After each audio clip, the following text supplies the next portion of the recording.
My father always said the worst decisions get made between midnight and 2 a.m. He was a shift foreman at a paper mill in Sault Ste. Marie, and he said it about equipment, about overtime calls, about the kind of judgment lapses that cost fingers. I thought about that a lot in the weeks after the night I found a woman sitting alone on a concrete parking barrier outside the Riverside Tap, crying into her phone with her heels in her hand. My name is Connor Hadley. I'm 38 years old. I work as a structural estimator for a mid-sized construction firm called Vantage Build Group in Hamilton, Ontario, and I am, by most accounts, the kind of person who does not get involved in other people's problems. My coworkers would probably describe me as steady. My mother would say I'm too careful.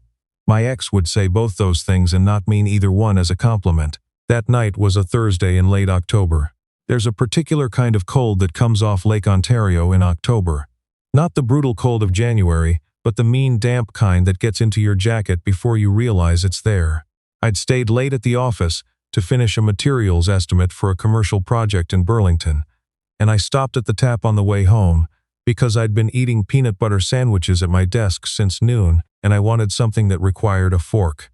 I noticed her when I was walking back to my truck. She was sitting on one of those concrete barriers at the edge of the parking lot, the ones they put in to stop people from driving into the building. She had a dress on, dark green, the kind you wear to a company event, not a bar crawl, and her shoes were off, dangling from 2 fingers while she pressed her phone to her ear with the other hand. Her mascara had run, not a little, significantly. I kept walking. I'm not proud of it, but I kept walking. I got to my truck, put my hand on the door handle, and stood there for a second listening to the sound of her saying, "Just please, I just need someone to," and then silence, the kind that means the call dropped or the other person hung up. I went back. "Hey," I said, stopping a few feet away because I didn't want to startle her. "You okay?" She looked up at me. Her eyes took a second to focus. "I'm fine," she said in the tone of someone who is categorically not fine. "Is there someone I can call for you?" She held up her phone. The screen was cracked down the middle and dark. Dead battery, I figured, or she'd dropped it. "My friend was supposed to pick me up," she said. "She's not answering. Do you want to use my phone?" She tried. She couldn't remember the number, said it was in her contacts, which were now inaccessible. She knew her address though, an apartment building on King Street West. I want to be very clear about what I did and what I was thinking, because this matters later. I was not trying to be a hero. I wasn't looking for anything. I'm a structural estimator. I spend my days calculating load-bearing tolerances and arguing with suppliers about rebar pricing. What I thought, standing in that parking lot, was, this is a person who needs a safe way to get home, and the most straightforward thing I can do is drive her there and make sure she gets inside. That's it. That's the full scope of what I was thinking. She told me her name was Ivy. She fell asleep in the passenger seat somewhere on Barton Street. Not passed out. She was responsive when I spoke. She had questions with short sentences, but the kind of exhausted, drifted off sleep that comes when someone's body finally decides the crisis is over. I drove carefully. I kept the radio off. Her building had a front door that required a fob. I woke her gently, and she found the fob in her bag on the 3rd try. There was a night attendant at the desk who looked at me with the particular expression of a man who has seen this situation before and is trying to decide if he should intervene. I said, "She's okay, she just needs help getting upstairs." He watched us to the elevator. She managed her own door. Barely, but she managed it. Inside, her apartment was clean and organized in the way that suggested someone who had recently moved in and hadn't yet accumulated the comfortable clutter of a settled life. She sat down hard on the couch, and I put a glass of water on the coffee table and found a blanket folded on the arm of the chair. "You don't have to stay," she said. "I'm not staying," I said. "I'm just going to make sure you're set." I put the water within reach. I found her phone charger on the kitchen counter, the kind of detail you notice when you're genuinely trying to be useful, and plugged her phone in on the end table beside the couch. I wrote my first name and number on the back of a gas station receipt I found in my jacket pocket and left it next to the water glass. Not for any reason other than, if she woke up disoriented and alarmed, it might be reassuring to know who had been in her apartment and why. I left Brooklyn for midnight. I drove home. I ate cereal standing at my kitchen counter and went to bed. That should have been the end of it. Monday morning, I was in a meeting about the Burlington project, when my project manager, a guy named Doug, leaned over and said, "Big day, Cresthaven's coming in." Cresthaven Capital was Vantage's primary investment partner on 3 of our largest current builds. I knew the name. Everyone at Vantage knew the name. What I knew less about was the actual people involved, because that relationship lived at a level of the company several floors above my pay grade. "Who's coming in?" I asked. Doug said, "Bernard Choi and his team." Bernard Choi was the managing director of Cresthaven Capital.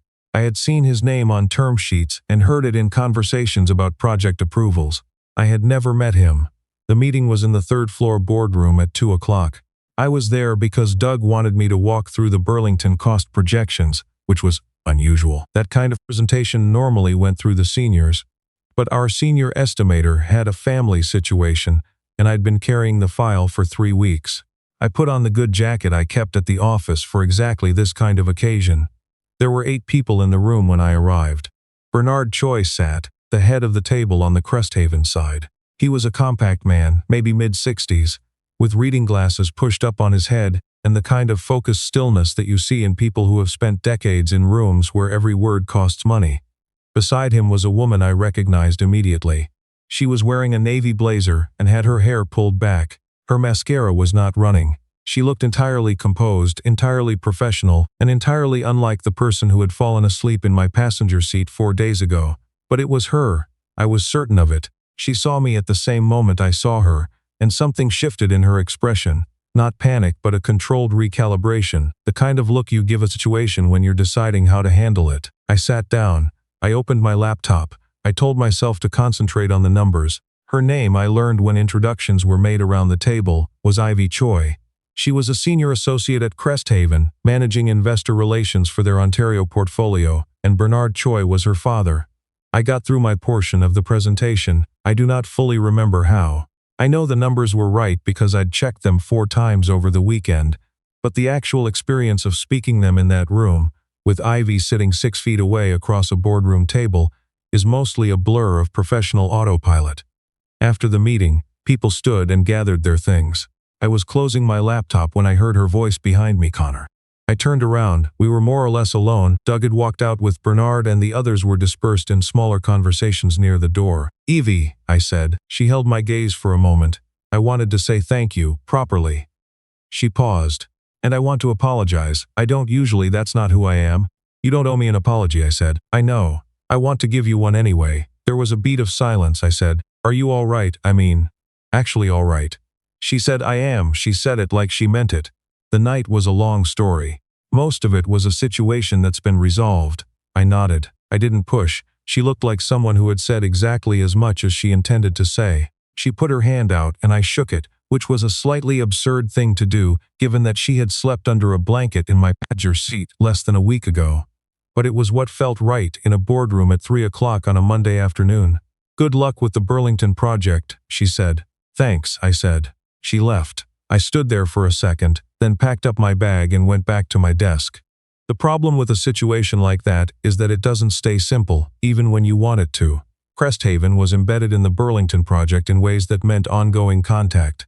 There were site reviews, there were budget update calls, there were the occasional in-person check-ins that Bernard's team required. I started seeing Ivy's name on email threads. I saw her in person twice in November, once at a progress meeting, once when she came through the Vantage office for a document sign-off. Both times we were professional. Both times we were polite. Both times she had the composed, measured manner of someone managing a situation with a great deal of care, and I matched it because that is what you do. There was a man on Cresthaven's team named Philip who seemed to have decided, without any particular evidence, that he and Ivy were going to be a couple. He was maybe 32, he wore shirts that were slightly too fitted, and he said her name a fraction too often in meetings. I noticed this the way you notice background noise, not with any specific feeling attached, just as a piece of environmental data. He noticed me noticing things. In late November, there was a site visit to the Burlington build. Bernard came with 2 members of his team, Ivy and Philip. I was there as the estimator on file. We walked the site in hard hats and high-visibility vests, which is an efficient equalizer in terms of professional presentation. The visit went well. At the end, while we were standing in the site trailer reviewing a revised floor plan, Philip said something to Doug that I wasn't meant to hear. I heard it anyway, because the trailer was small, and Philip miscalibrated how far sound travels in an enclosed metal box. He said, "Is it normal for your estimator to have a personal relationship with people from the investor side. Doug said, "What do you mean?" Philip said, "I'm just saying, it might be worth thinking about whether there's a conflict."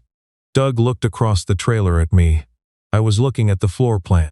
I did not react. That evening I got a text from a number I didn't have saved. It said, "He's going to take that further. I'm sorry. I had nothing to do with it." Then after a pause, "It was Ivy, by the way." I saved the number. I typed back, "Figured. Don't apologize. It's not on you." She replied, "It's still not fair." I didn't know what to say to that, so I said, "No, it's not." And then I left it there. Doug called me into his office the following Wednesday. He closed the door, which was not typical. He said, "I've had a conversation with Bernard Choi's team. There's been a concern raised about potential conflict of interest regarding your involvement on the Burlington file." I said, "What's the basis of the concern?" He said, "That you have a personal relationship with someone on the investor side." I looked at him. I said, "I drove his daughter home from a parking lot in October because she needed a safe way to get home. We've been professional in every interaction since. That's the full extent of the relationship." Doug sat back. He was quiet for a moment, then he said, "Is that true?" "Yes," I said. "You can ask her." Doug was quiet for another moment. Philip Annan made the initial comment. He put something in writing to Bernard's office. "I know," I said. "I can't control what he does. I can tell you what I did." "What did you do?" "I told you. I drove her home safely because it was the right thing to do. I introduced myself in the boardroom the same as everyone else. I've been professional at every meeting. If that's a conflict of interest, I don't know what to tell you." Doug nodded slowly. He said he'd need to discuss it with the partners. He said the Burlington file might need to be transferred. He said all of this in the measured, careful tone of a man who believed me, but was now managing a process that was larger than him. I went back to my desk and stared at a load calculation spreadsheet for 40 minutes without actually seeing it. The call came 2 days later, on a Friday afternoon. Not to me, I wasn't in the room. I found out about it afterward, in pieces, from Doug and from Ivy herself.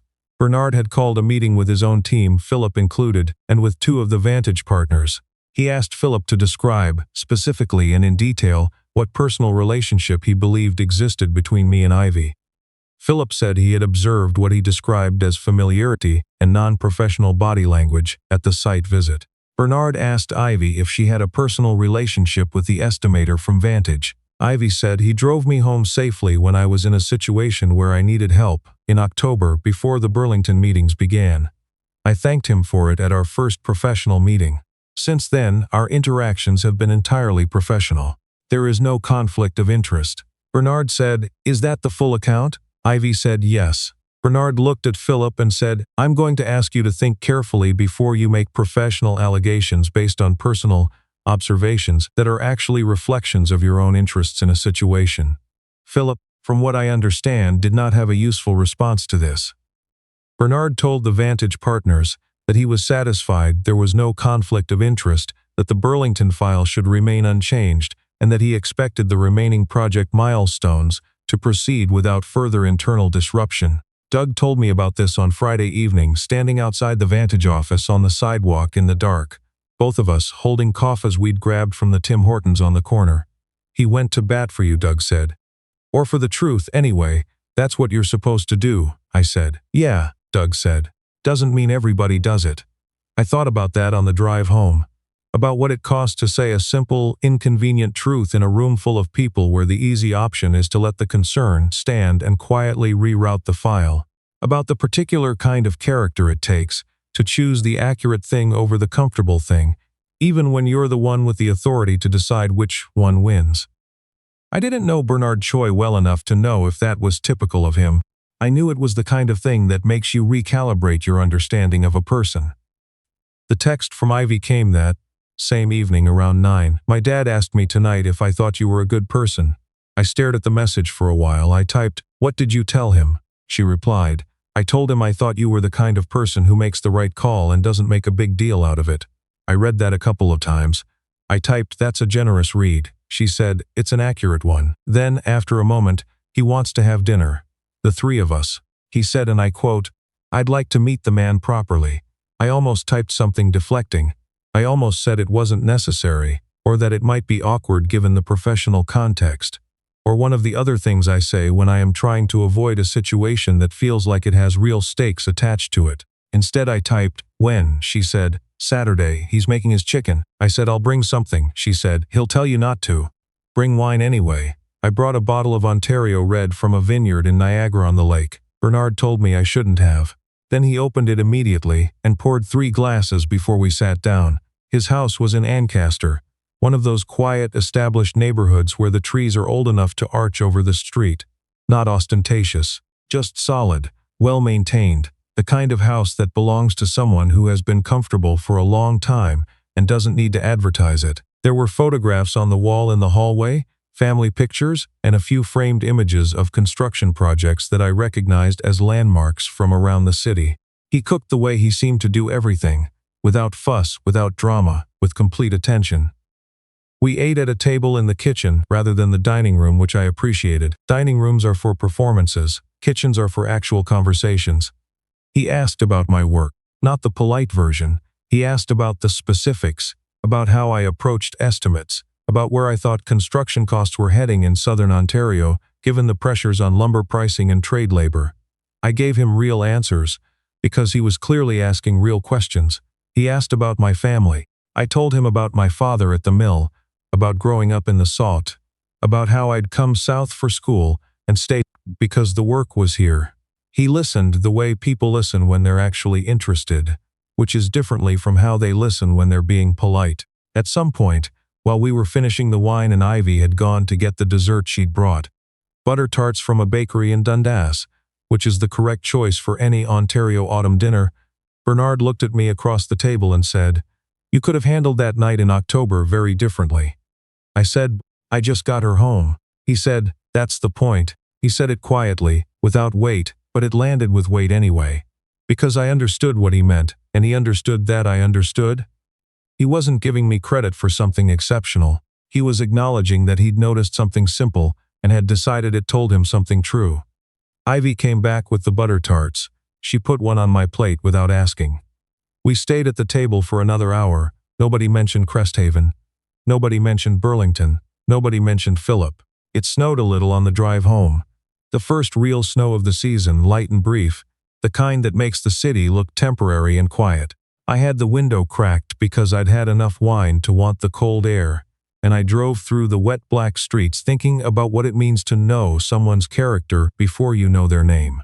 How Ivy had said a man was going to make a decision, and he'd chosen the right one. How Bernard had heard the full account in that meeting and understood what it meant.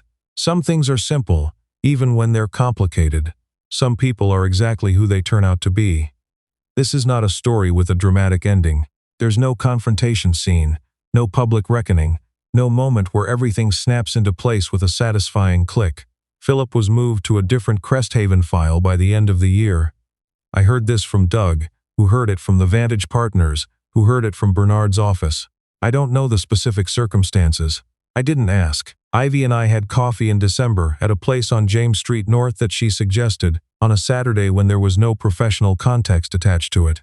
We talked for 2 hours. She told me about the night in October, that she'd had a falling out with a long-term partner, that she'd gone out with a colleague to try to feel normal, that she'd handled neither the wine nor the evening especially well. She said it with the directness of someone who had made peace with the information and was choosing to share it rather than protect it. I told her about my father's theory about midnight decisions. She said her mother had a version of the same theory and had applied it to everything from career choices to grocery shopping. We had coffee again in January and in February. The distance between occasions kept shrinking, the way distances do when you stop paying attention to them, because you're paying attention to something else instead. In March, on a Sunday afternoon, we were walking along the waterfront trail near Bayfront Park. The temperature was finally above zero in a way that felt like it might stay that way, and she put her hand through my arm the way people do when it's cold, and the sidewalk is uneven, and you've stopped needing a reason. I didn't say anything about it. Neither did she. We just kept walking. That's the whole story, really. A woman I didn't know needed a way home. I happened to be the person standing in the parking lot who had a truck and could be trusted. Everything that came after was built on that one simple thing, without any of us deciding to build it. It just rose up out of the ground, the way a structure does when the foundation is solid. My father would have something to say about that, something short, and Sault Ste. Marie and probably accurate. I'll tell him about it next time I'm up there. He'll probably just nod and pour another cup of coffee, which is his way of saying he already knew.